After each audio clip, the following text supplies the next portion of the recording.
Hi, and welcome to the set of About the Authors TV. As we prepare to launch our seasons 3 and 4 and Science Fiction Edition, we're so excited that Locus Magazine, the magazine of science fiction and fantasy, will be premiering legendary author Kim Stanley Robinson's episode on their magazine online and their YouTube channel. And if you're a reader looking for a source that gives you the latest and the most exciting science fiction and fantasy authors and titles hitting store shelves, make sure to check out locusmag.com and to pick up a copy at your local newsstand.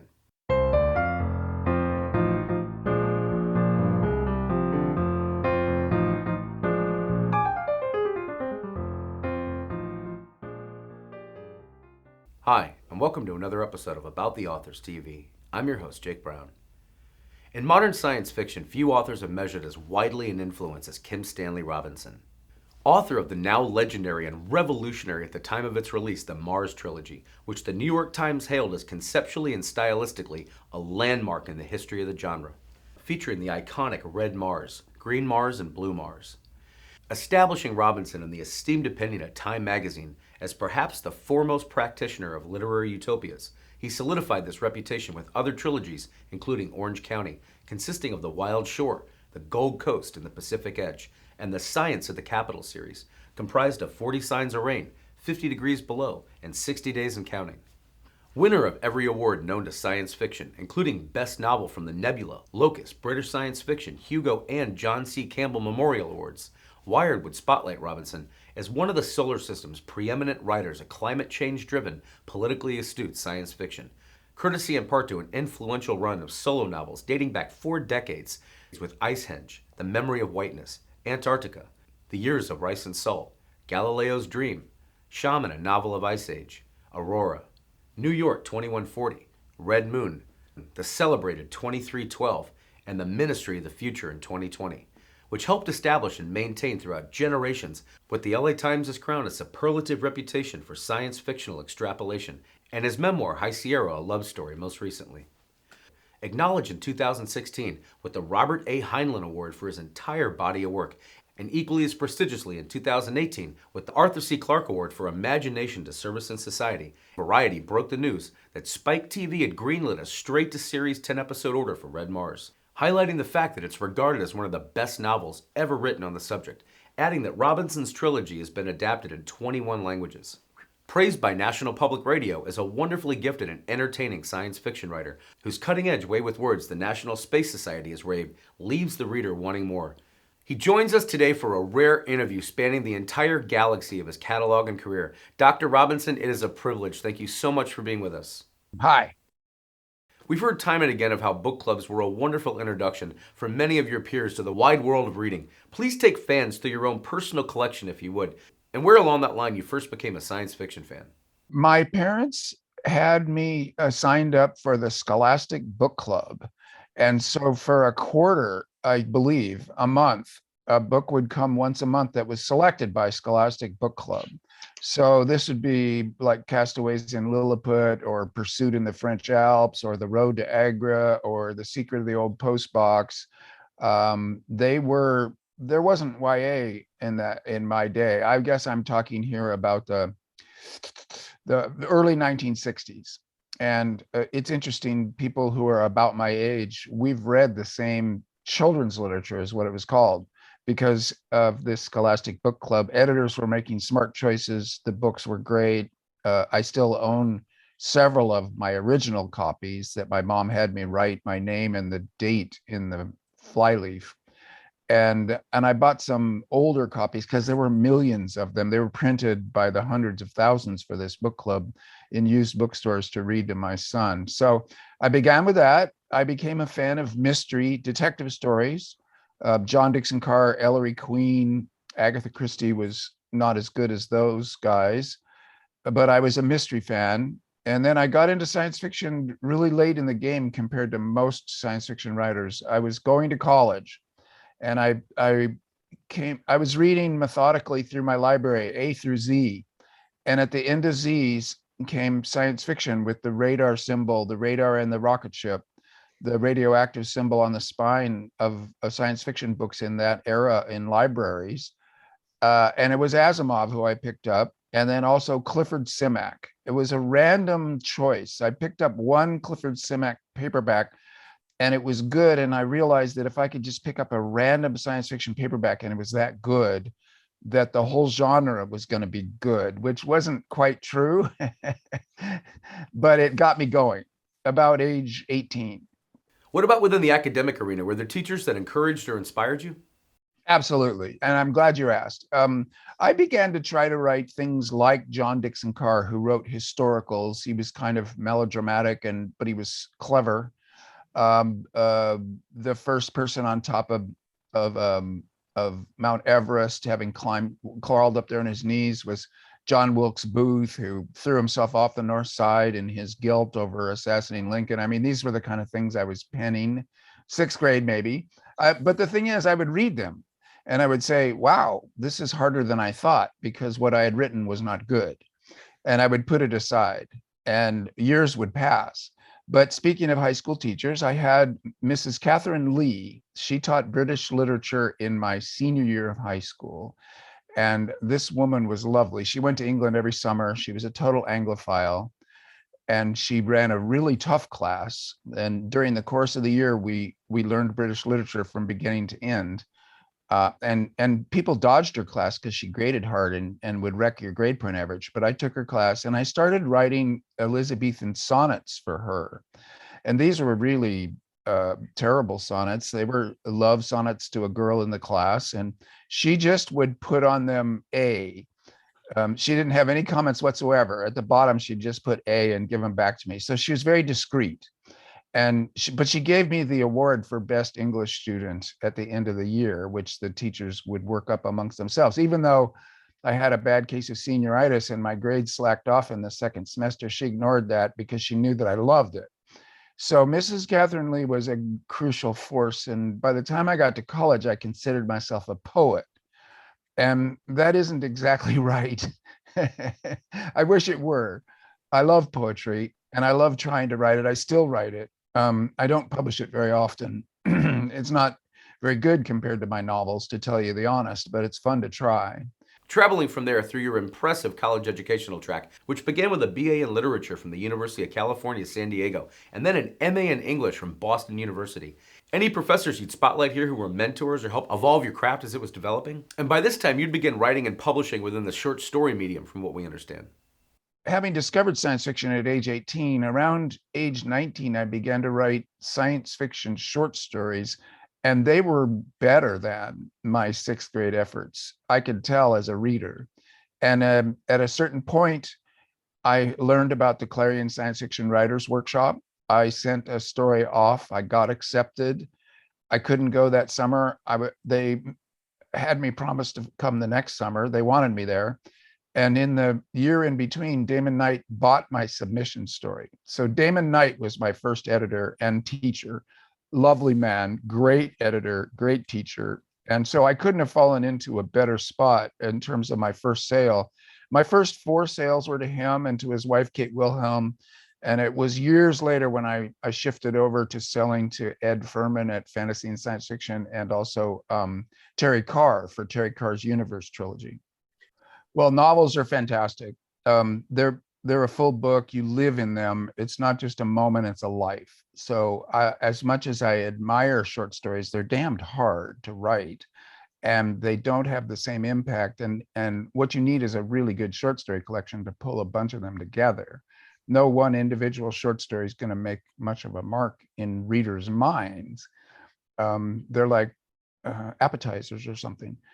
As you were finishing up with your PhD at UC California, San Diego, I understand it was actually your PhD advisor that first introduced you to legendary science fiction author Philip K. Dick, who you thereafter wound up doing your doctoral thesis on, titled The Novels of Philip K. Dick. What did you absorb from that research, reading this iconic author's full works that would filter down into your own era of science fiction writing to come? I had another lucky thing in my teachers. I've been very lucky in my teachers. I have to say that, just like blessed. And one of them was Frederick Jameson, America's leading literary critic and the world's leading Marxist literary critic, a guy who changed the world in that he changed all humanities departments in universities across the world. And he was at UC San Diego. and I said to him in an office visit, because he was my French professor, and I had no idea. I said, I'm interested in science fiction. And he lit up and he said, oh, do you know this? And he gave me a copy of Locus. And at that point, Locus was like still stapled on the corner. It was ridiculously early days. This is like 73 or 4. And I said, no, I didn't know about Locus. He gave me Locus and he said, well, if you're interested in science fiction, you should read Philip K. Dick. He's the greatest living American writer, hands down. And I said, I had only read like Galactic Pot Healer. And I was quite startled to think that the author of Galactic Pot Healer was the greatest living American writer. But I figured if Jameson says so, I'll read him. And I did. And Jameson was my thesis advisor until he left for Yale, at which point another great teacher, Donald Westling, who had no interest in science fiction, he read a ton of science fiction just to be my advisor. So I was very lucky at UCSD, and I wrote about Dick. And your first question is very important. What I learned from reading all of them is that you have to get lucky where everything that you're interested in comes together in one book for you really to shine at your best. And that was The Man in the High Castle. All of Dick's, there's probably 15, if you count the unpublished mainstream novels, there's probably 25 novels before Man in the High Castle, which is amazing because it's pretty early in his career. But that's the one where he stopped trying to write mainstream novels and he started putting all of his talents into one book. And that's what you got. I learned that. I learned also that it's important to not have superheroes, to have ordinary people as your protagonists and follow the lives of ordinary people and pay attention to class and pay attention to California, because he was a California anti-capitalist. I mean, his politics were so bizarre that it's hard to characterize them, but for sure he didn't like the business world of post-war America. He always wrote against it. So, and also structurally, the movement, you're inside one character's mind, third person limited point of view, free and direct, whatever you want to call it. Next scene, you're in another character's point of view. You're in their mind looking back at the first character, and that first character looks bizarre. Even though you were just in their head, they begin to look like the enemy or a crazy person. Whereas when you're in their head, they look perfectly sane and normal. Dick does that all the time. And so does Faulkner, for that matter. It's a great method. And I learned that method from reading a lot of Philip K. Dick and seeing how, even though he devotes very little time to his characters, they still feel pretty developed within certain limits because of his methodology, because of that 3D method. Now, between your MA and your PhD, could you talk a bit about that initial moment of inspiration that led to the 3 books that explore 3 different alternate future histories of Southern California, beginning with The Wild Shore, where little villages of survivors populate the West Coast in the aftermath of a nuclear holocaust? The second, and still celebrated, The Gold Coast, envisions a future Los Angeles circa 2027 as told through the eyes of Jim McPherson and Pacific Edge, which sets itself in 2065 and suggests a bleak future without a more ecologically focused one, with the Greens facing off against the Federals, and everything that follows in the Orange County Trilogy, which kicked off your career. Your passion for the environment and taking care of this planet has woven its way as a signature throughout your entire catalog, beginning with this trio. And many have argued with predictions you made back then on how the world would look in the future that are playing out today with all the crazy, unpredictable global warming weather patterns. Would you share a bit with fans about where that passion began and how you've thematically sought to reflect it in your work over the past 40 years? I grew up in Orange County, California. When I was young, it was orange groves, lemon groves, avocado groves, eucalyptus tree windbreaks. It was orchard. Uh, so it was agriculture, mostly orchards, with some strawberries in the South Orange County. And while I was a child and youth, that got ripped out at 5 acres a day, every day for 10 years, and the city replaced it. So I think when I ran into science fiction, I was like, that's right. That's what reality is. If things change, cities take over. The speed of history was something that I had lived without really understanding it until science fiction came along and explained it to me. So then also, I was an English major and I love American and English literature. And what distinguished some American literature, let's say Faulkner. He grew up in Oxford, Mississippi. Almost every one of his books is set in Oxford, Mississippi. By the time you finish reading Faulkner, which I did in the summer of '73, Oxford, Mississippi. And I thought, science fiction doesn't have this. And Orange County is a science fictional place, but people don't know it, but I do. So I decided, and this came to me one night driving from San Diego to Orange County during the drive. I went from city to the Marine Corps Camp Pendleton base, very empty land, back into the city. And I realized it depends on how you treat the land, how it ends up. And I had the trilogy come to me, the Orange County trilogy that I now call Three Californias. The Wild Shore, these are three science fictional standard situations, let's call it. After the nuclear war, that's the Wild Shore. The dystopia of overdevelopment, that's the Gold Coast. And then the utopian novel, the Green Utopia, that's Pacific Edge. Well, that came to me one night in, like, say, 1972. I didn't know how to write a novel at that point. I was working on it. And it was a long haul to figure out how to write a novel. By the time I finished one off, The Wild Shore, The Memory of Whiteness, Icehenge, they were all written in my graduate student years, all mixed up together. But the first one to sell was The Wild Shore, after the fall. Now, I mean, of those three, the one that matters to me is the Gold Coast. That one is my life, my friends, my parents, the 70s in Orange County, as seen through a slightly satirical, slightly dystopian, lens. It's not very dystopian compared to some dystopias, that's for sure. But because it's more realistic, it's sort of a portrait of what the 70s felt like in Orange County. And I'm startled now how close the portrait of my parents is in the Gold Coast. It's a little bit invasive to write about people that straightforwardly, but luckily it's a positive portrait. They themselves approved of it without being particularly happy at being put on the page, but it may be maybe they were, maybe they weren't. I don't know, they're gone now. But I did it, and I recently looked at it again, read a lot of it, and I thought, okay, that's my first really a novel I would stand by, is the Gold Coast. I was really happy that Icehenge came out. I was really happy when the Gold Coast came out, which is like 4 years later, to really set out to the world what I thought I could do as a novelist in something that I'm permanently proud of. I think you got to wait, although I really like Icehenge for that middle novella. You got to wait till the Gold Coast till I got to the point where I was really happy with having a novel out there. Now, once you'd sold The Wild Shore and it was published way back in 1984, how did it feel to hold that first book in your hands as a realized dream? And I have to imagine it must have felt amazing to win the Locus Award for Best First Novel the very next year in 1985. It was a great thing for me with The Wild Shore. Now, I have to say that The Wild Shore came out the same year as Neuromancer. So I won the Locus Award for Best First Novel, but Neuromancer won all the awards that year. So Wild Shore was very much overshadowed, and rightfully so, by Neuromancer, which was cutting edge and which was describing our reality now.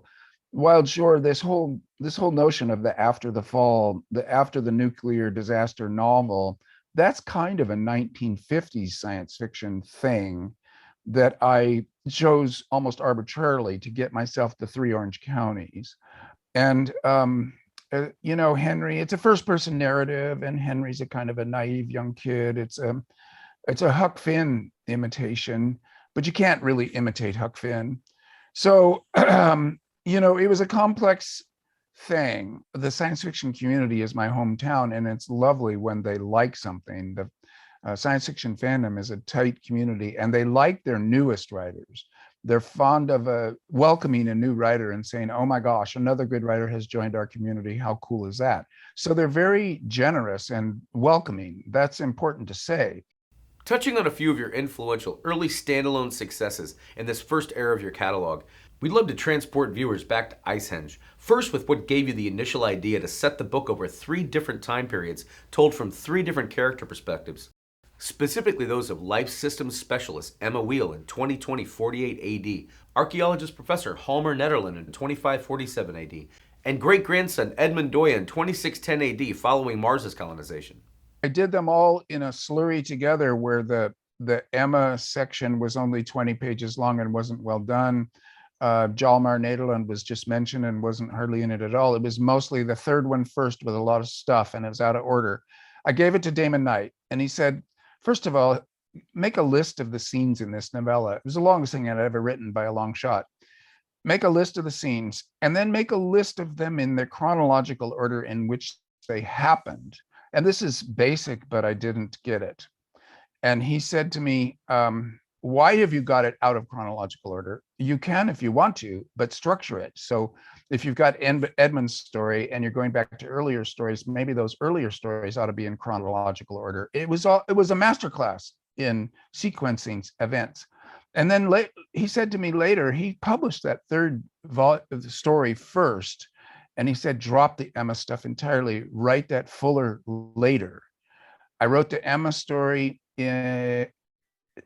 second, and I fleshed it out, and Ed Furman bought it for fantasy and science fiction, and it made a big splash. It was on the Hugo ballot, et cetera, et cetera. And then Ace Books was asking me for a novel after The Wild Shore. And I said, well, I've got these two novellas, and there's really a good story in between the two. They said, yeah, write it. Write the middle story, Hjalmar Nederland. And that's because there was an archaeologist named Hjalmar Holland. So I went from Holland to Nederland, who made these same mistakes as the real character made the same mistakes as my fictional character.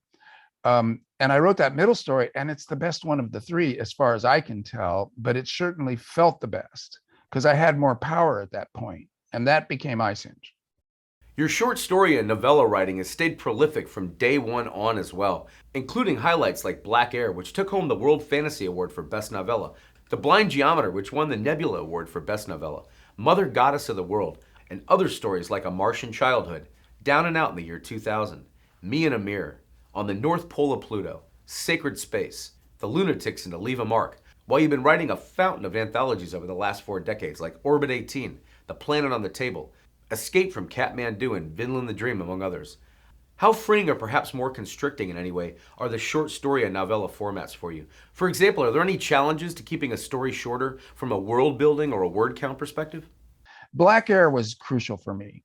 That one, I don't know where it came from. It took me about a month to do the reading and do the thinking and to write it out. I had just gotten together with my wife. I was living here in Davis. I had stability in my life for the first time. And yeah, the rescue of the kid at the end, when the Armada goes down on the coast of Ireland, and this one kid survives to become presumably some kind of local saintly figure. Well, this is a deep, unconscious, dreamlike approach to how I felt in those years. And I think it's still a lovely story. I'm kind of blown away because I don't know where it came from. The Lucky Strike was also very important, written around that same time, an idea that came to me in a flash, and I wrote that one down, and that one also got a good response. And I like The Blind Geometer, sort of. That seems to me like a warning track Homer. There were things I wanted to do that I couldn't accomplish because of my lack of knowledge of geometry. And so it goes on like that. No, the 80s short stories were crucial because of the science fiction community being faithful readers, reading the magazines and the anthologies. It was a tighter community. It was an intense, and it was sort of like a ghetto community in that we were inside a little community that nobody else was paying much attention to. In the larger world, I don't believe there's a single person that probably read Black Air, but inside the science fiction community, practically everybody read it. Now that kind of tight border, this ghetto is inside the walls. That kind of tight wall between your readership and the rest of the world, that doesn't exist anymore. That's been blown up by the internet and by the way that the whole world has become a science fiction place. It means that the small town feeling is kind of gone. The Memory of Whiteness focuses on the colonization of the larger solar system, and the tour readers are taken on follows through different planets and planetoids occupied by different human societies with a futuristic musical instrument, the Holy Welkin Orchestra, and the central role it plays in the plot that follows, this time on Mercury. I believe I've written more fiction set on the planet Mercury than any other human being ever, which is a point of pride since it's a pretty spectacular planet and no one else seems to have paid much attention to it.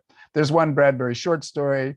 There's a supposed fantasy trilogy by E.R.R. Edison set on Mercury, but he didn't pay any attention to the real planet. There was just a name that was exotic. For me, it was a real place because, again, of the robot satellites that have taken photos of it, given us good maps of it. And spectacularly, all of the craters on Mercury are named after artists, composers, painters. This is real. This isn't my invention. It's the Astronomical Society that you've got Vermeer crater, and then you got Van Gogh crater, and you got Sibelius, and it goes on and on and on. Just like all the craters on Venus are named after women, all the craters on Mercury are named after artists. So it's fabulous.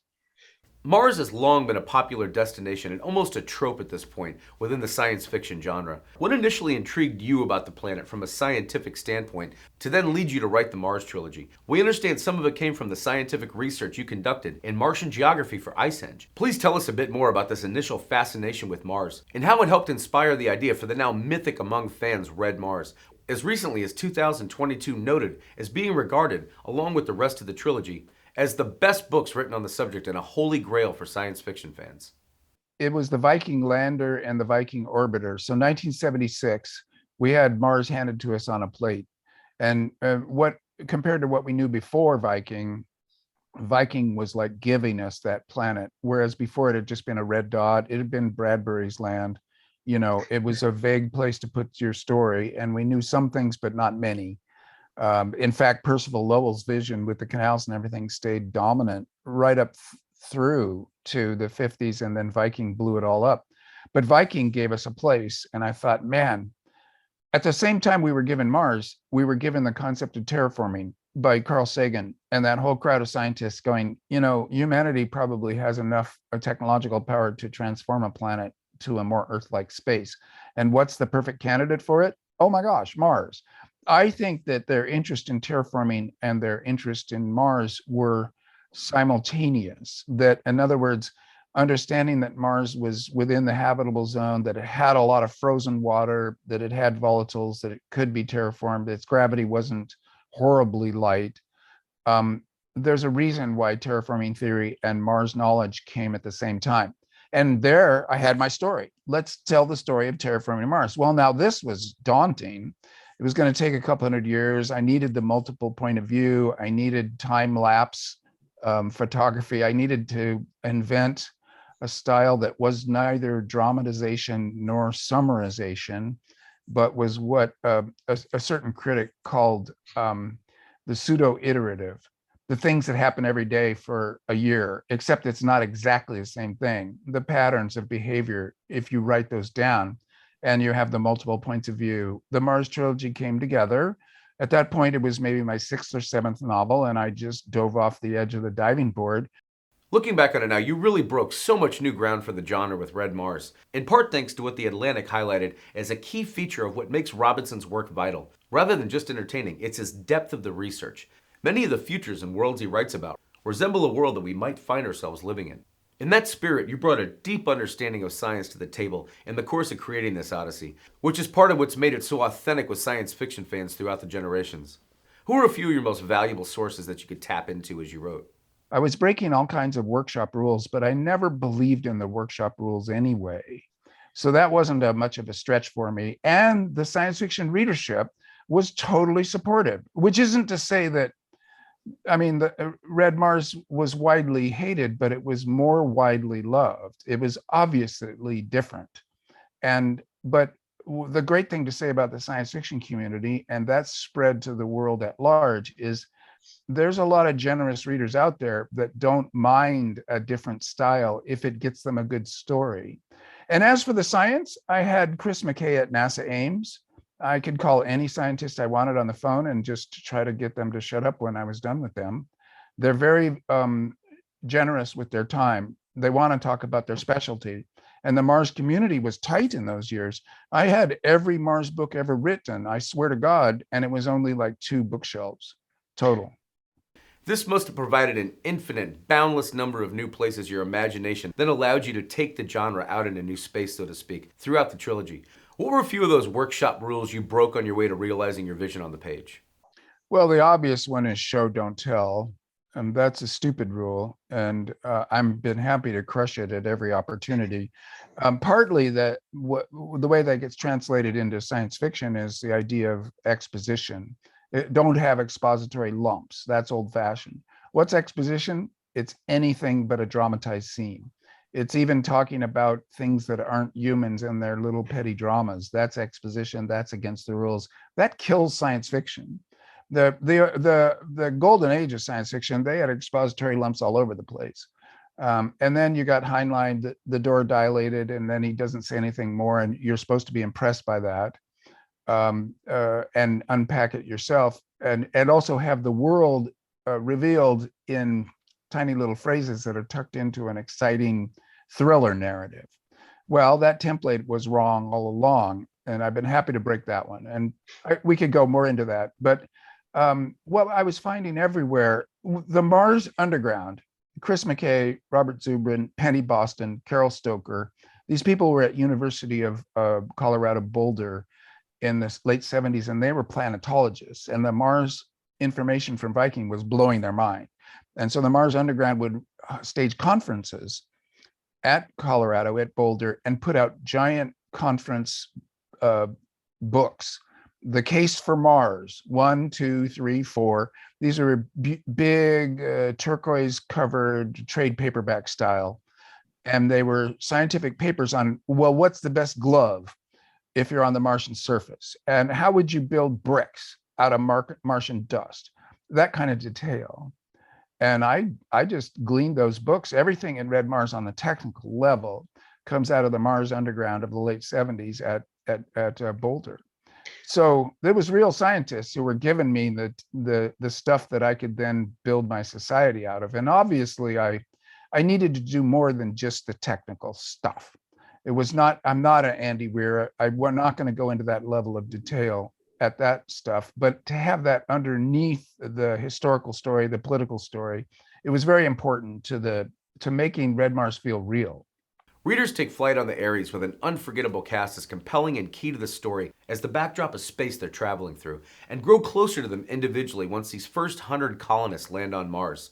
As their creator, who did you grow closest to among the principals throughout writing? Whether we're talking about Russian engineer Nadia Chernevsky, who undersees the construction of the Underhill colony, or Hiroko Ai, the chief of the agricultural team, who pioneers the concept of arephany, or saxifrage Sax Russell or Anne Claiborne, who stand on opposite ends of terraforming, or Arkady Bogdanov, astronaut John Boone, or survivor Phyllis Boyle on the Green vs. the Reds. I love that cast. And one of the things is that I don't know any of them. They all came out of nowhere. They all came out of the necessities of the plot. I needed somebody opposed to terraforming. So slowly Anne Claiborne came out of the clay and said, I can do that. I needed a nerd scientist, pure state. And so Sachs, of course. I needed a builder, and I needed Russians and Americans. So I had Nadia and Maya and Arkady. And so they kind of came out of the necessities of the plot, but then they blossomed into real people for me. It was like Calvin and Hobbes. If you remember Calvin and Hobbes, when outside people look at Calvin and Hobbes is this stuffed little doll. And it's very funny because in Calvin's mind, the majority of the comic strip, Hobbes is absolutely fluid, alive. He's more alive than Calvin practically. Well, for me, those characters, I think one thing was giving them a lot of space and time and room to grow, a lot of words. I think the Mars trilogy is something almost 2,000 pages. So there's a room, and each one of those characters would get an entire novella to themselves. So you'd get Nadia for 50 pages, really get used to her. And then you go to Maya for 40 pages and go, oh my gosh, I never thought of Nadia that way before until Maya looked at her, and vice versa. They're like sisters. It went on like that through the whole thing. And really, none of them are based on anybody, except for a small minor thing, is whenever I wanted Saxifrage Russell to be the purest of pure scientists and say something hilariously scientific, I would think about what my wife would say, because she's a chemist. So there's a lot of my wife in Sax Russell. And that's the only part of the entire Mars trilogy's cast of characters that has any relation to anybody that I know or I mean, they all come out of me, but it's me reading and thinking and watching other people, but they were new to that plot. Now, say I put that in distinction to something like the Gold Coast, where my friends and family were obviously, and myself were obviously the basis for those characters. So, but the Mars trilogy is strong because I got away from autobiography and from personal life and got into something bigger than that. Expanding that character study as you imagine and then establish the political climate on the planet as it might realistically play out between 2026 and 2061 in the first book. What and who were some of your favorite players and plays to make on the proverbial chessboard, like the United Nations Organization of Mars Affairs, known as UNOMA, or the Frank Chalmers Mars Treaty, or subsequent twists and turns in the story like Bogdanov's Revolution and all that follows after that? Like, what would be an ecologically based Martian constitution? And right now in Chile, they're trying to write one for a country on Earth to be ecologically based. They're doing a new constitution in Chile to replace the Pinochet monstrosity. And by July of this year, they're going to vote on it, or maybe September this year. And they're trying to put the climate change and the ecology into the Constitution. Well, this is what the Mars Constitution was doing back in, I guess, 1995. So I'm very pleased to see that kind of thing happening. And it was a lot of fun to write. Time magazine is celebrated as one of the foundations of your writing, the realism with which you treat the changes that you imagine for your characters, calling it fundamental to making your stories of progress convincing and compelling. And by the time we pick up with the colonists' story again in Green Mars, 50 years have passed since the ultimate destruction of most of the first 100 colonizers by the end of Red Mars, and decades later, as the title of the second book reflects, where the terraforming process has evolved to where it's now possible for plants to grow, and with enough time having passed that grandchildren have even joined the growing community of survivors, including new subgroups among them, like the Nisei, the Demi-Mon, and the new group of separatists formed by Arthur Randolph, sent by Praxis on Earth, and resulting in the signing of the Dorsa Brevia Agreement, among other new developments. As an artist blending all these colors together on the canvas, what were some of the most inspiring new creative evolutions in this saga between the multiple generations of Martians? It was awfully fun to ponder. Okay, you've got a very small group of people on Mars. And the kind of Heinlein, moon is a harsh mistress, the American Revolution analogy, I was very doubtful of that. But nevertheless, those people at some point are going to be thinking of themselves as Martians, not as Terrans. And at that point, they aren't going to want to be bossed around by UNOMA or by corporations. And so how could they become independent when they were so very vulnerable to attack from space?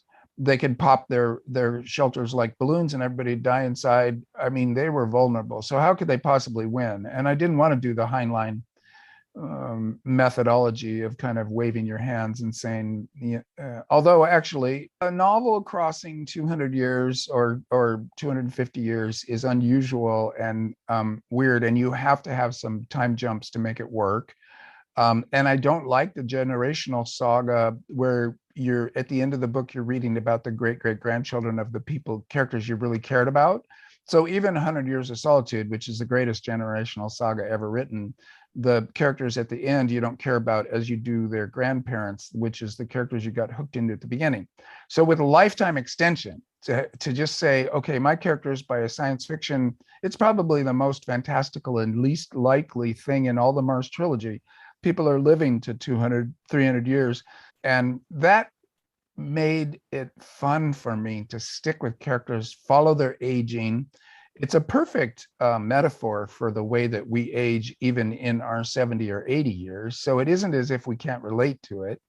And it gave me a structure where I could stick with the same characters, but still tell this vast, long story. How much of a thrill was it for you to continue exploring Mars' surface and skies above with the pen as vividly as you do here for readers? Whether with the asteroid moon Phobos in Red Mars, or in Green Mars, introducing new evolutions for the reader, like the newly evolving Mars biosphere, continent-sized orbital mirrors, space elevators, and the ever-presence of mole holes, among other elements. Please elaborate for viewers on the creation of these or any of your favorite aspects you added here to credibly and completely tell this story.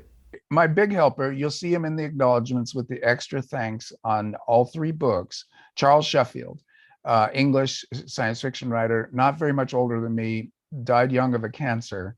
I mean, he was 67, but I regard that as very young. And he was a space scientist, a full-on space scientist. So when I asked him, how much would you have to slow Phobos down to make it crash into Mars? He came with a ream of calculations that he had run on his computer to show me. And he could have just said me a word. He could have said, well, say X or Y. And actually, Chris McKay is much smarter about this. Chris McKay says, never put the numbers in. Don't let people check your numbers. Just say it, which is something I wish I'd remembered my whole life.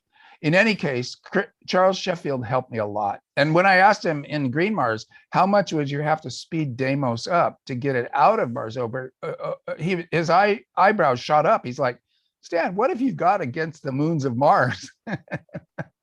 But he calculated that also. And also, which way would the space elevator fall if you were to detach the rocket top? Does it go to the left? Does it go to the right? Or does it go west or east? He had to calculate that and tell me how fast it was going when it whipped around Mars. And I hear that the people who made the TV show of Foundation ripped that scene out of Red Mars for Foundation, which is a glorious joke if it's true. I haven't seen it, but for sure the space elevator coming down was a Charles Sheffield assisted extravaganza. This book ends in a sense much as the first one did, this time with a natural environmental disaster, with suddenly rising sea caps back on Earth, causing massive catastrophic flooding that changes the power dynamic back on Mars in the end, without giving too much away for viewers who haven't read it yet. Once again here, your books almost seem prophetic in warning Earth of what was coming our way if we didn't start cleaning up the planet ASAP. What led you back then to fear we might see something of a mirror between the extreme weather in your book and what we're actually seeing happen in the 2020s? The flooding of the Earth by the detachment of the West Antarctic ice sheet. There was a guy, Donald, his last name begins with a W. It's slipping my mind right now, at University of Texas. He's in the acknowledgements. He's in University of Texas. I got him on the phone. I said, West Antarctic ice sheet, it could, if there was a volcanic eruption, the ice would come off and sea level would go up like 10 meters, 12 meters. How fast could that happen? He says, really fast. I said, how fast? He goes, well, 500 years. I'm going, no, wait, I want it like 6 months. And he's going, well, you're a science fiction writer, do it. And I said, well, but justify it. He said, if you had a volcanic eruption that was big enough there, and it's a highly volcanic area, it could happen. So I ran with that. And then the ramifications of, okay, Earth is in a mess. In 6 months, sea level is up 10 meters. I've played this game often since then. It's such a startling story. And not only that, but it's happening to us in slow motion, real time now. So then following the ramifications, going back to Earth in Blue Mars, visiting it, seeing what it's like down there, that was the most fun part. That was a really interesting political evolution to follow. Blue Mars measures the long-term results of terraforming and picks back up with Accelerando, which is essentially another prediction of human ambition, where we spread human populations throughout the entire solar system beyond Earth. Did you actually visualize all this in your mind as you were writing, or even have it all physically mapped out in terms of the series timeline before beginning work on the third book? And would you pull the curtain back for fans a bit on what that exactly looks like as you're outlining? Be it chalkboards around the room or index cards connected on poster boards by string, in a computer or even on star charts. Not very much. I really was going by the seat of my pants with the idea that let's keep terraforming and see what happens. By the end, I wanted there to be a little ocean and the Hellas Sea. By the end, I wanted an atmosphere and kind of shirt sleeves walking around, and to reconcile the red-green dichotomy by the incredible vertical scale of the Martian landscape. In other words, you can terraform the lower elevations of Mars, and the highest elevations of Mars will stick right out of the atmosphere, and you still got the original Mars, about 30% of Mars. It's amazing. So I wanted that, but the details I didn't have. I just took it one chapter at a time and saw where it went, and that made it exciting for me. Now, the asteroid cities you create here that orbit Mars' atmosphere are particularly fascinating. Along with those, any other new adaptations to or expansions of technology or scientific innovations you added on or in space surrounding the planet that were especially thrilling for you as you wrote? The trip where I think it's Anne, is kind of an ironic thing. I send Anne out to see the terraforming of the rest of the solar system, a kind of a spectacular jump in the plot of Blue Mars, where you've been on Mars for so long and so focused on it, and then suddenly you realize that it's just a stepping stone to the rest of the solar system. A good slap in the face for the reader late in the Mars trilogy.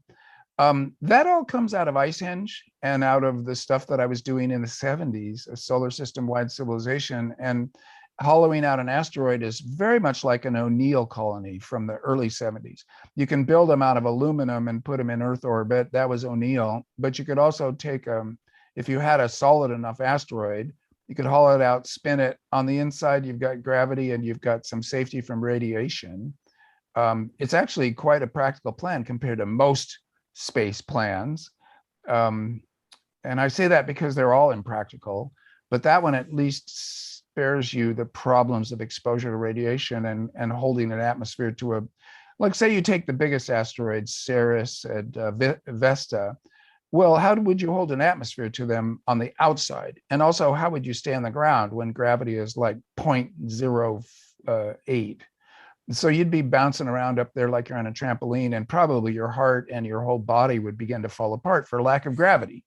But if you're on the inside of an asteroid and it's spinning up to 1G and you're walking around, you got a bit of a Coriolis effect. It wouldn't be the greatest thing in the world, but it'd be way better than being on the outside of a small body. Probably even better than being on Mars. So that was an early thing that I could drag in to make it more cosmic, make it even more of a saga, make it bigger. Please tell viewers a bit about the entertaining reunion that takes place at Underhill to recover memories, including Russell and Anne Claiborne, Maya, and other original characters near the end of the book. Those beginning characters, Sax and Maya, and the various people that survive, I think they have a reunion at the end of Blue Mars. One of the funnest things I ever wrote, because it's they all take a memory drug. So they're tripping and they're at Underhill, which is shut down and is archaeological. And there's maybe, I don't know, 10 or 15 of them left out of the first 100. Beyond that first generation of colonizers, by the conclusion of Blue Mars, were you sad in a way to be saying goodbye to the main characters from the original 100 survivors or their offspring? Whether we're talking about Hiroko Ai or Desmond Coyote Hawkins, or Mikel Duval, or Vlad Teniv, or Kesai, or Nergal, Jackie, Zoya Boone, Peter Claiborne, or others that come to mind? I did get into some of the great grandchildren, a little bit. Zoe Boone and Nergal he was the big stand-in for the younger generation of native Martians. There's no one that even comes close to him for amount of exposure and page time and interior reflection. But putting Zoe in there as a brief meteor flash was important. That trick comes out of War and Peace. Late in War and Peace, somebody's nephew is a viewpoint character up until he does something stupid and gets himself killed. I took that straight out of War and Peace, that trick. Some of them, it was just very sad to see them go. The French psychologist Michel, I just thought to myself, people do die. You can't be unrealistic and have all your favorite characters survive. We had lost Frank and John so early on that I was very grabby. I didn't want any other major characters to go. And with the lifetime extension, I didn't see why I had to. So I hung on to them pretty hard. And it was really very important to me. And how can I say it? Very satisfying to see Nadia get together with Art, to see Maya hanging in there in a kind of solitude at that point through all of her troubles. What a dramatic, a drama queen, an opera star of a character, Maya. And then also Sax and Anne getting together at the end in a kind of reconciliation of red and green. Well, these were all just super satisfying to me. I felt like, at the end of a novel this long, the reader, deserves to have some happy endings happen. They do, and that's wonderful advice. Along the same lines, as well as you'd gotten to know them by then as an ensemble, how well do you think an author needs to know their characters to have a sense of, say, what decision they'd make in an important moment of consequence for the story? Or, for example, where they need to head in their longer-term story arc? Yeah, sure. Almost all of them. But let's just say the Mars trilogy works that way. And so does the Gold Coast. So these are two prime examples from now that's early in my career. Even the Mars trilogy is 25 years in the past. To a certain extent, Green Earth, my Washington, D.C. trilogy, this kind of reflective style where you see characters from other characters' points of view, you do need to you have to plump down on that method. It's not going to come to you by accident. So in a way, I guess you would say Ministry for the Future. My latest novel uses that in a more diffuse way. Certainly multiple points of view. I have very often done that. Yeah. I would pay close attention to choices about first person narratives and third person narratives, and forget about second person. That's a party trick. But first person and third person are very important. And what you get out of them is the testimonial. First person, you got characterization even from your narrator, because your narrator is a character and is revealing themselves in every sentence. That's powerful, but it's also limited because you can only stick with what that person sees. Third person, you can have a narrator that knows more, that summarizes, that does all these important things that first person can't quite do. You should play a lot with both of them. You should even maybe try as an experiment writing a short story in first person and then rewriting it in third person, to see the differences, see what works and what doesn't work. And writing a lot of short stories is advisable before you get into a novel if you're a beginner, because a novel is going to take 2 years and a short story is going to take 2 weeks. And if you go down a rabbit hole and you're doing something that the fundamental idea is flawed, or you lose your way because novels are weird and hard, then you've burned 2 years in something that you'll have to put in your trunk. And even if an editor 10 years later asks for it because you've written a better novel later, you will besmirch your career by letting that thing out of the trunk. So write short stories, write a ton of short stories. And then Kate Wilhelm said this, they keep getting longer. And when they're long enough, you maybe got 3 novellas that make a novel, like my Icehenge, like Gene Wolfe's Fifth Head of Cerberus, or like Theodore Sturgeon's More Than Human. 3 novellas that link up and tell a larger story. That's a science fiction form. And it's not right to call it the fix-up, as John Clute calls it in his encyclopedia. As great as John is, that's a bad name, because it's not just fixing up for commercial terms. That might have happened in the 40s, but it's actually a plan. It's a structure that works really well for early writers, beginning writers, because you write a novella, it works. Oh my gosh, well, there's ramifications from another character maybe 10 years later. You write that up. And then if you get a third one or one in between, you've got a novel, and you haven't had to plot an entire novel as an early act, because that is an artificial hard thing to do. What are any tips that you'd give the aspiring science fiction author specifically on the art of naming characters? That's one space where the novel is a game that you're playing, and the reader knows they're reading a novel. So I go with Charles Dickens, for instance, where the novel can be symbolic. I mean, grind, you have to grind to graduate. I mean, very often Dickens's names are symbolic of the character's attributes. And I've always enjoyed that. So Anne Claiborne, I mean, Claiborne for a red, it's obviously symbolic. It goes on and on like that. Saxifrage is Latin. It's a flower, but it's Latin for rock breaker. So you got a terraformer, you got saxifrage. Why not? Because people are not fooled. If you have a name out of the phone book, you have not fooled your readers into thinking, oh, this really happened. They always know they're reading a novel, and it's one of the few places where you can play the game of symbolism and get away with it. Now, you can go too far. I think that Neil Stephenson, a great science fiction writer, in Snow Crash, where he has a character named Hero Protagonist, that's going too far. That's the name of his protagonist in Snow Crash, Hero, Hiero, protagonist.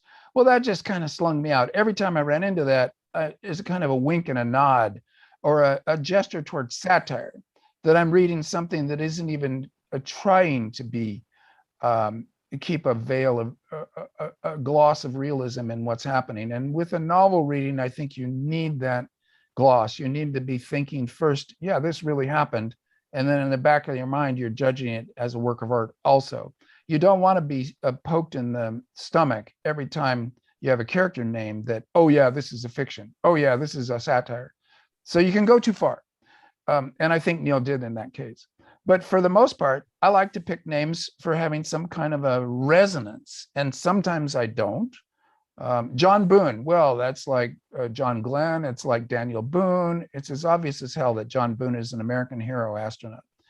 Frank Chalmers, well, that's not at all obvious, except for all of my characters who are duplicitous, who are hiding themselves from the world, they're all called Frank.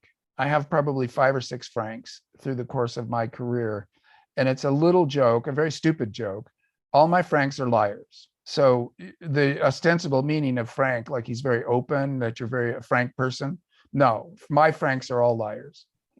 Trying to measure the influence of this series upon contemporary or future science fiction would be like trying to map out a galaxy. Slate would, for instance, report that you broke into the upper echelons of science fiction writers with this landmark trilogy. Also about the practicalities of building a utopia and never looking back.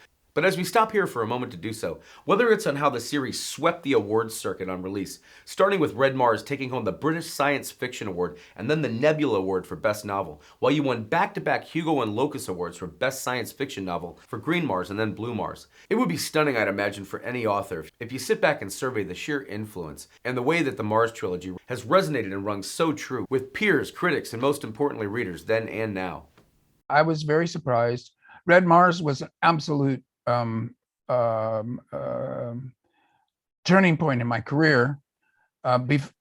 In funny ways, before Red Mars, I was a literary science fiction writer, which is a horrible adjective to show that you're supposedly a better writer than the rest of the community. This is bullshit. The whole thing, literary science fiction, was people who were ashamed of science fiction. I hated that. It's chicken shit to try to put adjectives on to say you're better than the rest of your own genre. And I didn't agree with it. After Red Mars, I was a hard science fiction writer. And that's not true either, because I'm not a scientist and I don't get into the numbers much. And I like to do things that aren't very scientifically defensible, but that's true of all of supposedly hard science fiction. And what I'd say is get rid of all the adjectives. Science fiction is science fiction is science fiction. Be proud. Don't try to denounce it. Don't call it speculative fiction or speculative culture. Don't call it fantasy unless it is fantasy, or fantastica or any of these other names. Science fiction is my hometown, and I'm not going to renounce it or redefine it or say that it has to be transcended. All that is preciosity and arrogance and nonsense. The genre is strong. You operate the genre right. You use its rules to the story's advantage. You come up with something good. It doesn't need any adjectives. So the Mars trilogy, I mean, to get back to the heart of your question, it changed my life, my career trajectory. It's one of those magnitude or 2 magnitude leaps that can happen if you're lucky. It doesn't guarantee the rest of your career. It's been a roller coaster ride, but it's always there in my back pocket. It makes me feel very bold, like, okay, I'll try this idea. It may fail, but I wrote the Mars trilogy, so who cares? So I've been very bold and even careless in the years since then because I don't care, because I have that novel. I think of it as a single novel, like a Victorian 3-decker. It's one story. It's like, well, Lord of the Rings. Is that a novel? Yes, it is. It's not. A trilogy is a weird way of talking about a very long novel. Well, that one, I don't know where it came from. I couldn't reproduce it now. And so it was like a gift from the gods, really. Is it true that you were inspired to write your novel Antarctica by a trip you actually took there first? I got sent to Antarctica by the National Science Foundation. It was fabulous. It gave me the novel Antarctica, which I love, and a kind of transitional novel. But man, it was so fun to write about a place I'd really visited after 10 years of being on Mars. To go to Antarctica and have the locals tell me all their jokes and all their details and be able to write like a reporter. And so that was an experience that was profound. And it was like my reward for the Mars trilogy, because it was the Mars trilogy that got the NSF to agree to send me down there. The fountain of inspiration from this trip to Alaska expanded from there into another trilogy, initially known as Science in the Capital, featuring 40 Signs of Rain, 50 Degrees Below, and 60 Days of Counting, and then condensed into Green Earth in more recent years. Please talk about how your research and findings there helped inform the writing that followed. After I got back, I began to be on the NSF juries for the subsequent trips to Antarctica. So I would go to their buildings, I would be on their juries. I saw how they gave their grants. I saw it was a very human process. It's like a jury. It's very much on the jury model. And what you see there is it could be gamed. Someone could cheat, someone could try to steal work for commercial purposes rather than give it to the nation. That happens a lot. not so much inside NSF as outside NSF. And so I wanted to write about that and about climate change, because in 2002, abrupt climate change came into the vocabulary. They saw in the ice of Greenland that weather had changed from warm and wet to cold and dry in 3 years, and it blew their minds. And they had to remember that 500 years is like really a short for geologists. So 3 years was like instantaneous to them. And they're thinking, what the hell happened? And I decided I'd write that happening to us right now, abrupt climate change, and see what the NSF would do about it. So those were the things that I thought I would try in the DC trilogy. It talk about warning track homers. The DC trilogy is a mess. And when I condensed it down to Green Earth, I got a lot happier with it. You really effectively continue to focus the spotlight on environmental disasters caused by human mismanagement of the Earth in Shaman, a novel of the Ice Age, and then in New York 2040, where the city has been flooded and altered by the rising ocean levels around it. Has this been more out of a sense of duty to advocacy, or as an author that you spotlighted and plotted around these themes? Or has it been more simply driven from a good storytelling perspective? I come at it mainly as a science fiction writer and as a novelist, and they are the best stories. So they have the plausibility of not only, yeah, that could happen, which is what science fiction depends on as opposed to fantasy. You say, yeah, that could happen. And sometimes you stretch the boundaries there, but not only could happen, but it will happen, and it is happening. And so it's like a realism as well as a science fiction story. And it struck me as just, this is an exciting story to tell. No one's told this story before. Now, how often does that happen? There's 10,000 novels published per year.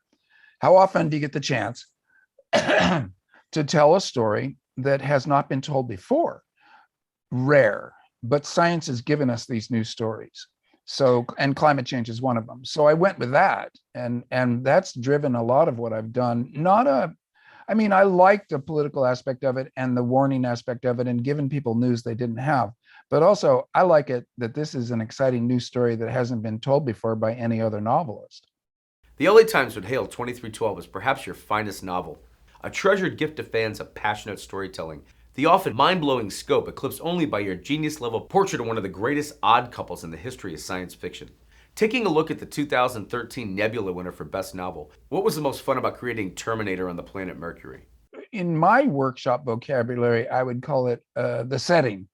The setting can become like a character. It doesn't have agency, but it has a huge impact in terms of atmosphere, feeling, mood, and individuality to that novel. Like, okay, there's lots of stories about people not getting along, but if they're not getting along and they're in Oxford, Mississippi, or if they're on the surface of Mercury, that place becomes like a character. So I love that aspect of it. And 2312, the Terminator is what astronomers call the zone between light and dark on a planet that moves. And it moves very slowly on Mercury, so slow that you could walk as fast as it, which cracked me up. Ships that fly to space are as hot a phenomena as ever in the 21st century age of Elon Musk's SpaceX and Richard Branson's Virgin Galactic, and are part of the bread and butter for science fiction fans. And in Aurora, you actually construct a spaceship the book is built around, designed for a human colony to survive on. How much of it did you physically sketch out on the page in the course of first visualizing it? And what were a few of your favorite future features, so to speak? And indeed, my ship turned out to even be the narrator of Aurora. And that was the best part of Aurora for me, was finding the right narrator and having it be an artificial intelligence. That it amused me. Every sentence was fun to write, trying to think, could a computer even think up this stuff? And in workshops, I talk about camera eye point of view. You're stuck outside people's thoughts, and you just say what you see and what you hear. Well, this was a classic case of camera eye point of view, and it made me laugh. As for the spaceships, Aurora was partly an attempt to kill off that whole genre. That's why people hate it so much, because I seem to be saying that it won't work. A multi-generational spaceship won't work. I think that's right. It won't work. It's a literary landscape only. But I would refer you to Gene Wolfe's The Whorl, which is a gigantic asteroid with an interior spin, exactly like we were talking about earlier. And this is the book of the long sun. and The Book of the Short Sun. So 7 volumes in a row that form one coherent novel. 4 volumes, they're getting there. The last 3 volumes, they're there in a 2-planet system, which was Woolf's favorite, where he exploited that in Fifth Head of Cerberus so beautifully. Woolf was a genius. He's one of the greatest science fiction writers of all time, absolutely in the top 5 without a shadow of a doubt.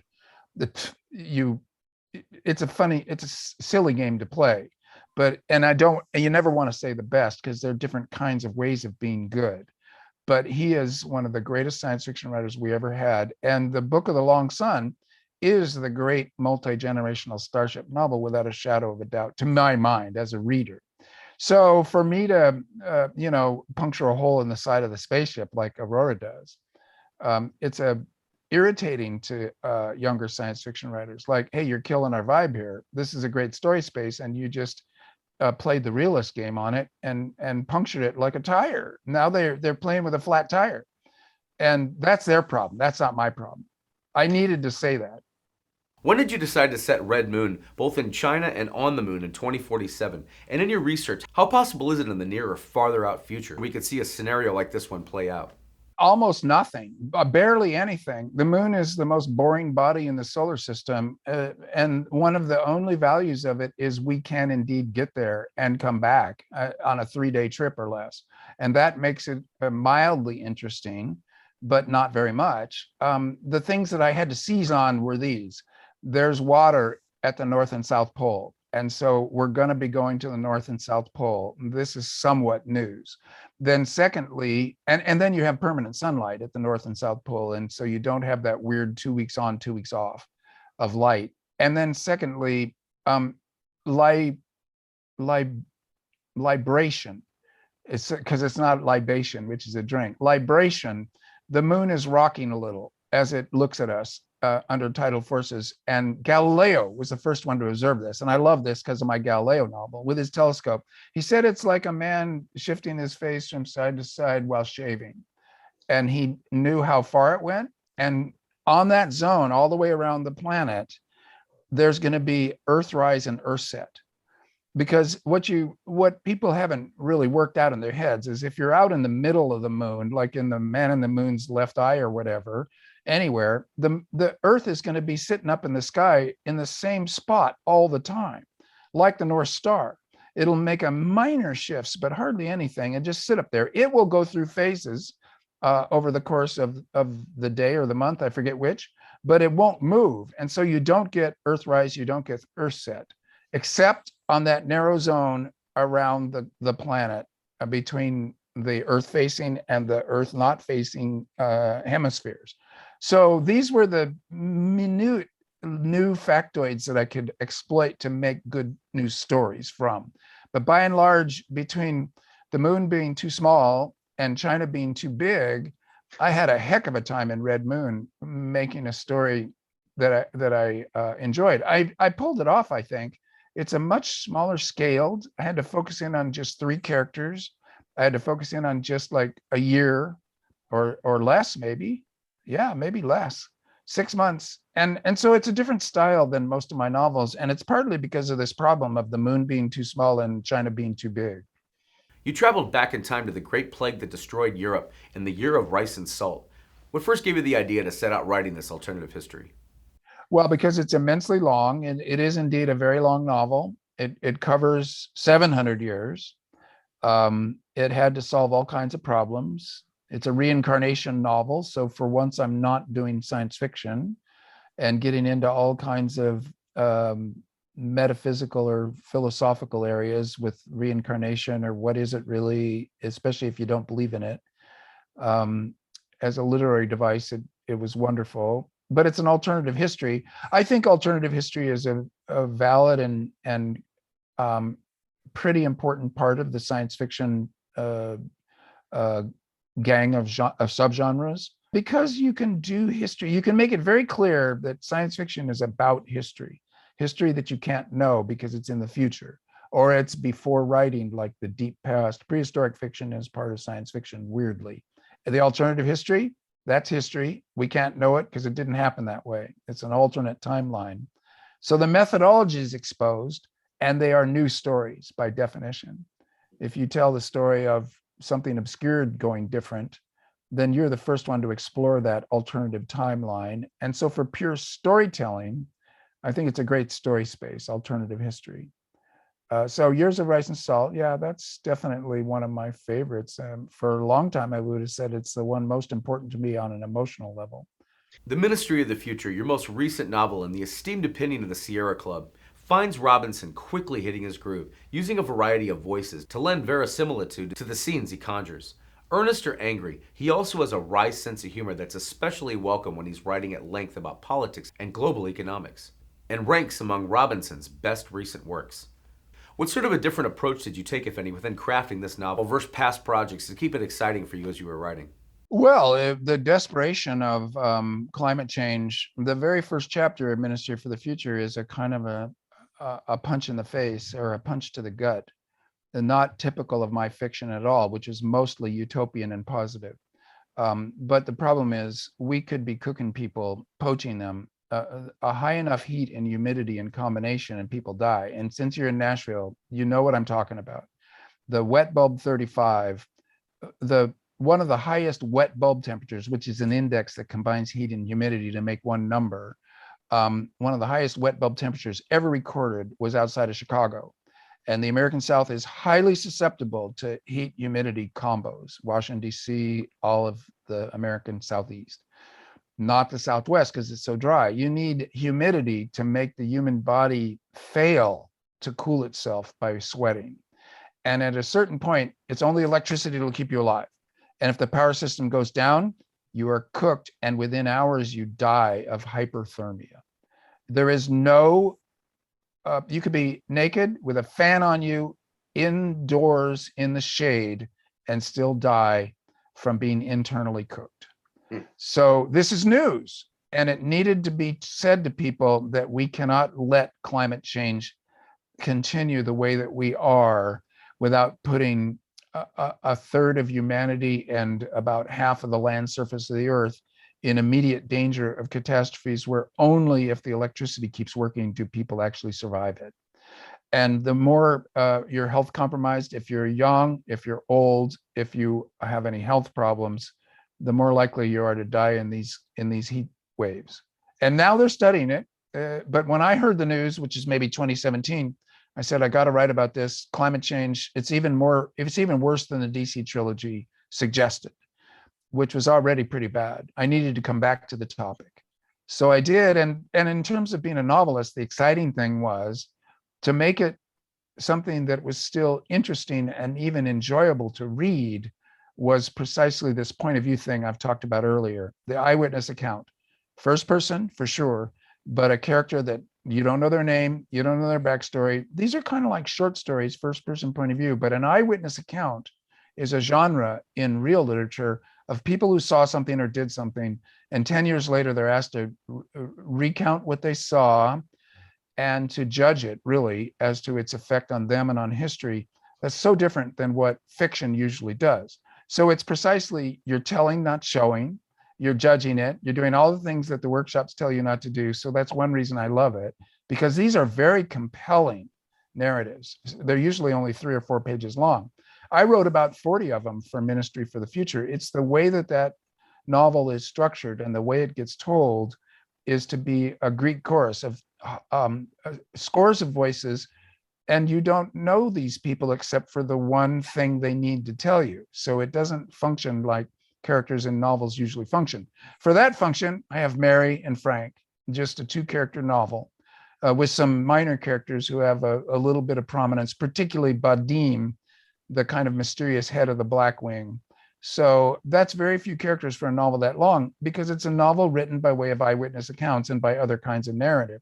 So that kept it exciting and fresh for me. And there was a sense also of urgency that this news needed to get out there, that we can't let climate change keep going. Even with legacy acknowledgments like in 2016 with the Robert A. Heinlein Award for your entire body of work, and equally as prestigiously in 2018 when you won the Arthur C. Clarke Award for Imagination to Service in Society, Time magazine recently recognized you as one of the most accomplished and popular writers working in science fiction today. It must feel nice to be equally respected by the veterans as you are relevant with these new 2020s science fiction readers around the world. I love those things very much. They mean a lot to me. For one thing, I am a, a, a citizen of the hometown of science fiction. So Clark and Heinlein, I talked to Clark on the phone several times from his place in Sri Lanka. He would call me on the phone because he read my Mars books and he liked them and he liked to talk to people, and he was in Sri Lanka. So he would have been using Zoom every day for 10 hours if he had had Zoom. And so he had video phones, early video phones, and he'd talk to you on the phone. Once by accident, he called me on my birthday. I mean, he didn't know it was my birthday, but it was a special birthday for me. Heinlein I never met nor had much contact with, nor am I much impressed by his books or his politics. But Heinlein, he invented the phrase "pay it forward." He started blood banks. His politics were not as obviously bad and fascistic as they sometimes look. In fact, he was crazy Bob Heinlein when he was in LA with the LA Science Fiction Society in the 40s, and had interest in all kinds of peculiar stuff coming out of Margaret Mead. He was a mixed picture and a pretty skillful writer, not great, not horrible. He gets lionized in the science fiction community as if he was some kind of great artist. I don't think that's right, but he was an interesting figure. And besides, it doesn't matter. He was one of the grandfathers. He was one of the golden age monster figures. And I like Clark, Bradbury more, but Heinlein, getting the Heinlein Award was a community of people. Heinlein's gone. It's people who like and care about his legacy enough to give me that award, being an obvious leftist, an obvious hippie. Well, Heinlein in 1940 was an obvious leftist and an obvious hippie. So what I want to say is that I appreciate that group of people thinking that I was worthy of that award. It meant a lot to me.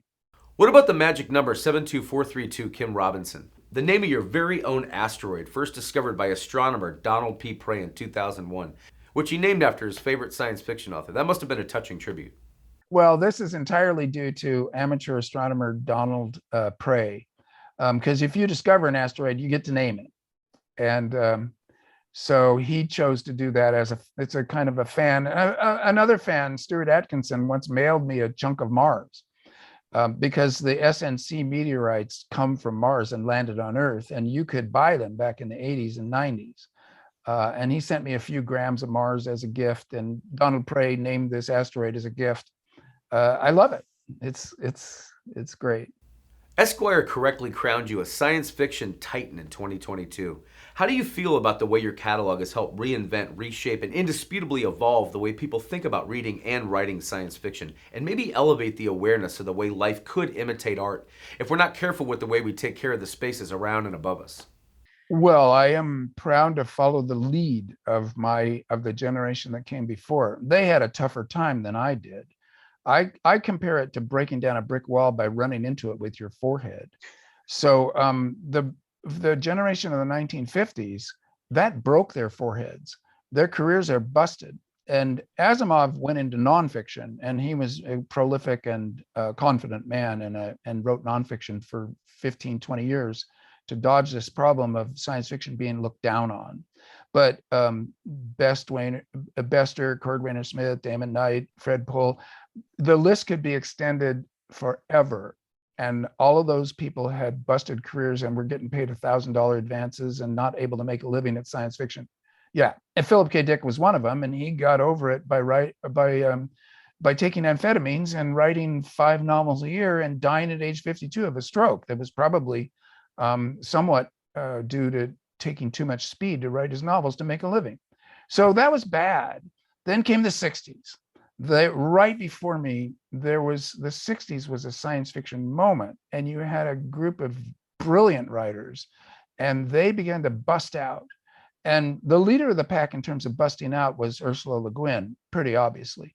But Tom Dish, Samuel Delaney, Joanna Russ, Kate Wilhelm, translating the Strugatskys and Lem. In the 60s, science fiction became cool, and it became the best literature being written. That wasn't true in the 50s, but it was true in the 60s. So I come along in the 70s and the early 80s. It's like the brick wall has been busted down, And so at that point, do you charge through into the big world saying, hey, we got the news here. We got the best, liveliest genre going. The best way to talk about the best realism of our time is what we're doing. Or do you stay inside and pretend that the brick wall is still there and complain vociferously and stay in and never leave the borders of your town and stay indoors? Well, that's not right. It took a lot of effort to break that brick wall down. You don't continue now to complain about the brick wall when there's a big hole in it and the whole world is interested in science fiction.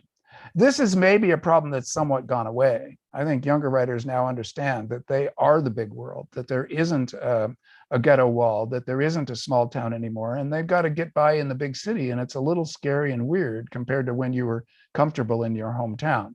I mean, I think psychologically, as how do you orient and identify as a writer, it's harder now to figure out. It's harder now to be a science fiction writer. What does that even mean now? Maybe it doesn't mean what it did when I was young, because that's really a long time ago. But I see this evolution. And so for me, I'm just grateful to all the generations that came before, because what I could do is go out there and say, look, people, this is the best, most relevant genre going. I make no excuses. I'm a science fiction writer. Why aren't you? Because you're doing crap. You know, you're doing stuff 50 years off the cutting edge. You're totally irrelevant. You're in I get really hard on literary fiction, which is already another one of those contradiction in terms. Like, why is that adjective even there? And I say, look, you know, good for you, but what a waste of literary energy to be stuck in 1950. So I'm very much aggressive, probably because I'm as old as I am. I still have a chip on my shoulder. And to end of this, I think it's Le Guin was the crucial figure who blew out of that brick wall, and when it was a very small break, and she extended it by being who she was. In that spirit, where can fans around the world look forward to blasting off to with you next? I do have a book. It's nonfiction, first one since the novels of Philip K. Dick. It's called The High Sierra, A Love Story. So it is a backpacking guide, a memoir, history, geology. It's everything that I found interesting about my interactions with the Sierra Nevada of California. I've seen the book. It looks really good. It's got photos, maps, diagrams, woodblock prints by Tom Killian. It's pretty beautiful as an object. And it's got my story. I've never told my story. I touched on it in fiction in joking ways in the Gold Coast and in the DC trilogy. But this time I told my story as a science fiction writer that was obsessed with going to the Sierra Nevada. So memoir, it's not a good form. Like eyewitness account is a good form because people are witnessing. They saw something important. Memoir is like, oh, my life, let me tell you all about it. You got to be kidding me. Especially if you've had a life like mine, which is basically a suburban house husband and Mr. Mom. I got nothing when it comes to memoir. A privileged life, a lot of time to write, a great family, big deal. I wouldn't want to waste people's time with that. But my Sierra life had some interesting adventures and stories. So that will come out in May, which is a month from now when we're recording this. And after that, I got nothing. I'm thinking of writing a play. I'm going to try to get back to science fiction in much shorter forms. I'm going to try to become a specialist of the novella. And I'm going to see if Ministry of the Future kind of stands as my last long novel. I mean, wow. We'll see what happens. But I think I've imposed on my readership often enough. That's a lot of long novels if you look back at it. Readers no doubt have their favorites. Among your catalog, do you have your own, either in their writing or how they impacted the world on release? The Mars trilogy is central to my career. Ministry for the Future has changed my life. But in terms of the writing experience and my imagined reading experience, because I don't really read them, I can't. A Shaman, I'm very fond of.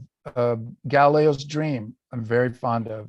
Years of Rice and Salt, I think, is one of my monsters. For a long time, I would have said it's the one most important to me on an emotional level. Finally, this has already felt like a PhD level masterclass in writing so far. Any expert final bits of creative counsel you'd add to the conversation? Well, I think one thing that's very, very helpful is to put it into your schedule of daily life, and don't shirk it when it comes up in your schedule. I did that when I was a teacher. So I would teach Monday, Wednesday, Friday. I would write Tuesday, Thursdays. I wouldn't skip Tuesday and Thursdays and do something else. So put it in your schedule because it's time intensive. And if you have to say, well, I'm either going to write or I'm going to go swimming, or I'm either going to write or I'm going to do research, or I'm either going to write or I'm going to go watch TV, or I'm going to check out what Twitter has to say today, you'll always do the easier thing. And there's nothing harder than writing first draft. So if you put it into your schedule, like, oh God, it reminds me of my swim team exercises. You're dreading it and you jump into the pool and it's cold water and it's like, God, why did I do this? But the moment you swim even one lap, you remember, oh yes, it's because I like this. And if you don't like it, you're in the wrong business. You're in the wrong hobby. You got to like it. The act of writing sentences has to be a pleasure to you. And at that point, if it is, you got to schedule it in and take the dive and do it 3 times a week, 4 times a week, and stick with it. Sticking with it. That's what I'd advise to people. It's not a dilettante exercise. It's not something you can do and then not do. You got to devote yourself and devote a fair bit of time to it. And then you'll make some progress. You'll get some readers. Dr. Robinson, thank you first for all you've contributed to pushing science fiction's frontiers out into the future for generations of writers, past, present, and to come. And thank you so much for taking out time to be on About the Authors TV. It's been an honor. Been fun. All right. Bye-bye.